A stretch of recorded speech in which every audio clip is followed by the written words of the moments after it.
yang terhormat Pak Dirdik beserta jajaran Humas Menkum, istimewa rekan-rekan media.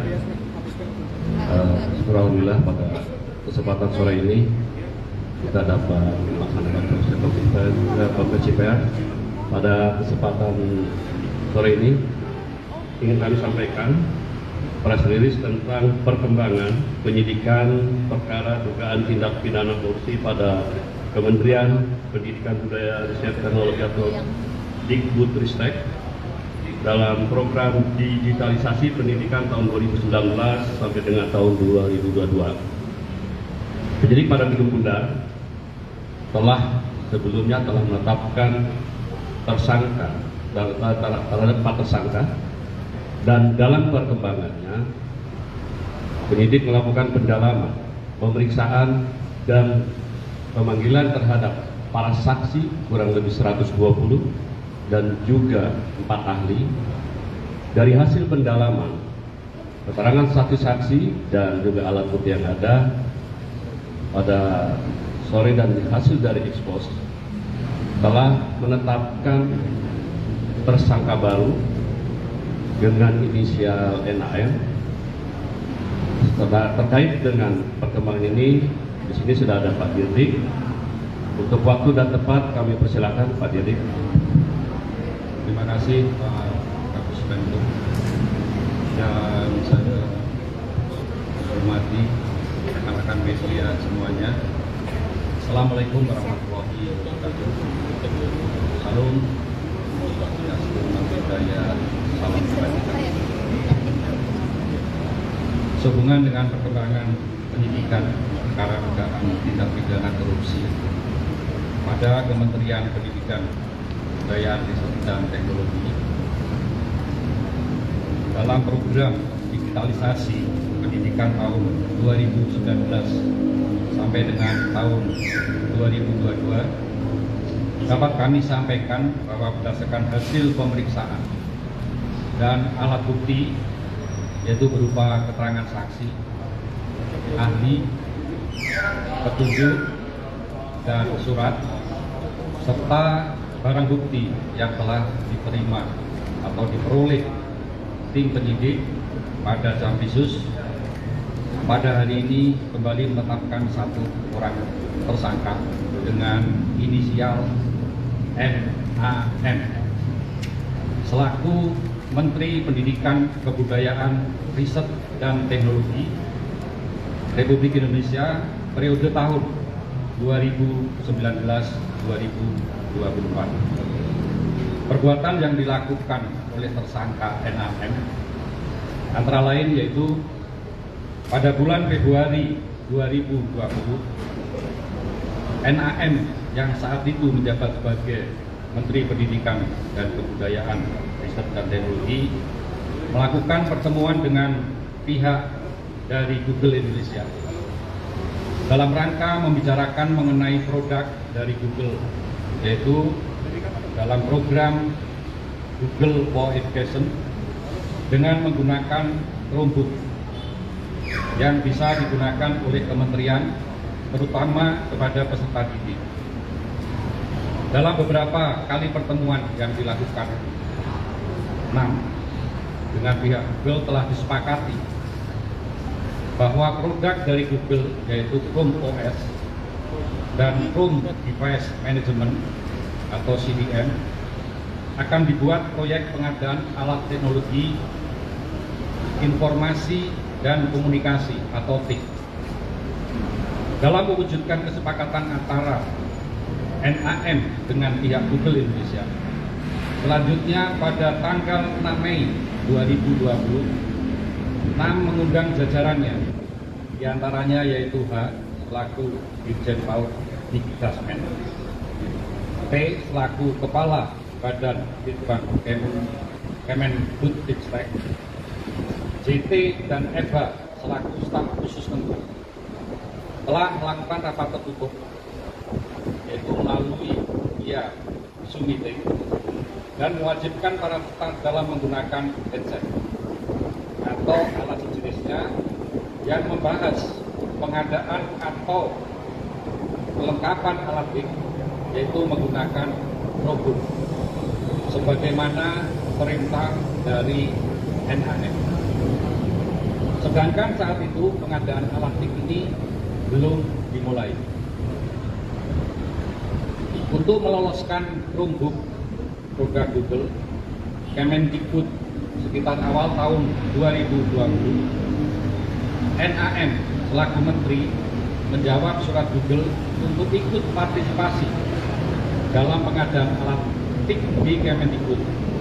Padahal sebelumnya surat Google tersebut tidak dijawab oleh Menteri sebelumnya, yaitu RE, yang tidak merespon karena dicoba pengadaan produk tahun 2019 telah gagal dan tidak bisa dipakai untuk sekolah garis terluar atau daerah terluar tertinggal terdalam 3T. Atas perintah 6 dalam pelaksanaan pengadaan TIK tahun 2020 yang akan menggunakan Chromebook, SW selaku Direktur SD dan M selaku Direktur SMP membuat juknis juklak yang spesifikasinya sudah mengunci, yaitu Chrome OS. Selanjutnya tim teknis membuat kajian review teknis yang dijadikan spesifikasi teknis dengan menyebut Chrome OS. 6 pada bulan Februari 2021 telah menerbitkan Permendikbud nomor 5 tahun 2021 tentang petunjuk operasional dana alokasi khusus fisik reguler bidang pendidikan tahun anggaran 2021 yang dalam lampirannya sudah mengunci spesifikasi Chrome OS. Ketentuan yang dilanggar: 1. Peraturan Presiden nomor 123 tahun 2020 tentang petunjuk teknis dana alokasi khusus fisik tahun anggaran 2021. Kedua, Peraturan Presiden nomor 16 tahun 2018 sebagaimana telah diubah dengan Peraturan Presiden nomor 12 tahun 2021 tentang pengadaan barang jasa pemerintah. Ketiga, Peraturan LKPP nomor 7 tahun 2018 sebagaimana telah diubah dengan Peraturan LKPP nomor 11 tahun 2021 tentang pedoman perencanaan pengadaan barang jasa pemerintah. Kerugian keuangan negara yang timbul dari kegiatan pengadaan TIK diperkirakan senilai kurang lebih 1.980 miliar yang saat ini masih dalam penghitungan kerugian keuangan negara oleh BPKP. Pasal yang disangkakan: tersangka 6 disangkakan melanggar pasal 2 ayat 1 atau pasal 3 junto pasal 18 Undang-Undang nomor 31 tahun 1999 sebagaimana diubah dengan Undang-Undang nomor 20 tahun 2001 tentang perubahan atas Undang-Undang RI nomor 31 tahun 1999 tentang pemberantasan tindak pidana korupsi junto pasal 55 ayat 1 ke 1 KUHP. Untuk kepentingan penyidikan, tersangka NAM akan dilakukan penahanan di rutan selama 20 hari ke depan sejak hari ini tanggal 4 September 2025 bertempat di Rutan Salimba Cabang Kejaksaan Negeri Jakarta Selatan. Demikian yang dapat kami sampaikan. Saya akhiri. Wassalamualaikum warahmatullahi wabarakatuh. Shalom, Om Santi, Santi, Santi.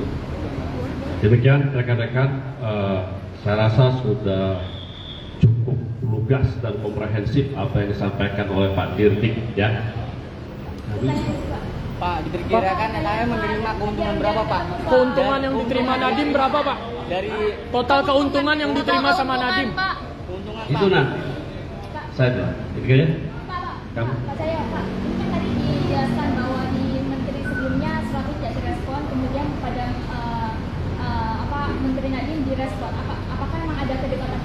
dengan Google dengan pihak tertentu keduanya. Terus soal Mbak, yang kedua itu soal investasi tidak benar nggak sih Kak, yang sekitar April itu ada investasi dari Google sekitar $100 juta, dan di mana peran Google sejauh ini, karena kan sudah disebutkan tadi kalau ada kerjasama lah ya.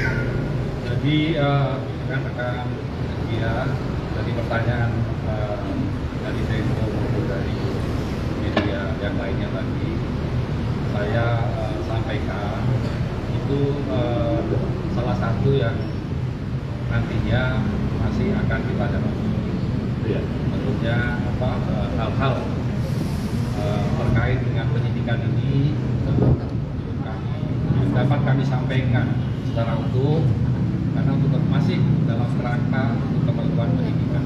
Sekian, terima kasih. Sekian ya. Pak, pihak Makasih ya. diperiksa siapa aja Pak? Pihak Udah. Pak Nadiem tulisan udah masuk DPO belum Pak? Mantan stafnya Pak Nadiem tulisan udah masuk DPO belum Pak? Nanti dulu ya. Kita kan fokus ke ini aja dulu. Ya. Sudah. Pak Dirdik masih ada kegiatan lagi ya.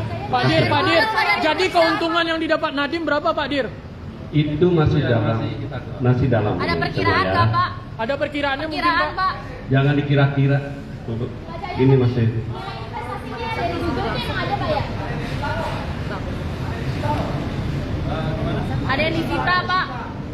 Yang pasti kita lakukan penyitaan juga dalam tadi sudah saya sampaikan, khususnya yang terkait dengan penyidikan ini, surat dokumen terkait dengan pengadaan Kemendikbud. Pak, tapi investasi Baik. memang ada kan? Pak Dir. Teman-teman. Google ke Gojek itu emang ada kan? kan nanti itu masih didalami nanti bagian ya. Oke. Pak Dir, Saya satu cukup lagi, sekian Pak. ya. Pak, Sudah ya. Pak Dir, satu Mohon lagi, Pak. kerjasamanya ini masih dalam tahap penyidikan. Biarkan penyidik mendalaminya lebih dalam lagi ya. Makasih. Wabillahi taufiq wal hidayah. Wassalamualaikum warahmatullahi wabarakatuh.